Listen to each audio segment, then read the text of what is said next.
Mennék én a Tiszán ladikon, de ladikon. Ott lakik a galambom, ott lakik a galambom. Ott lakik a városban, a harmadik utcában. Piros rózsa, kék nevelet csibolya, bíg az ablakában. Hát ha mennék én a Tiszán, nem merek, de nem merek.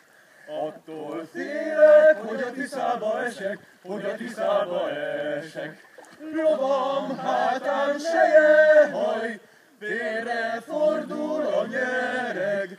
A Tiszának habjai közt elveszek, a babám én nem leszek. Kösi.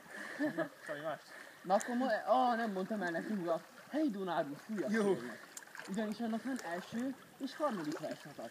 Van a sima, és van ugye utána a helyi Jancsika. Na most az a pláne, hogy a két verseny között semmi összefüggés nincsen. Azért, mert a másodikat kicenzúrálták. Hogy énekétek el itt együtt az első, meg a harmadik, és mutatom mi a másik.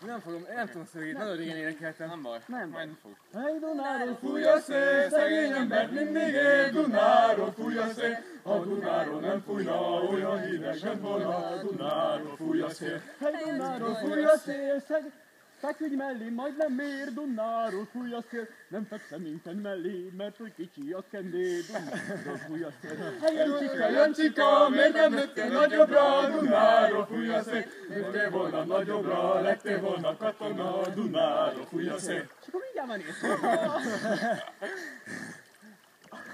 Igazán a katonaság a pénisz mérethez.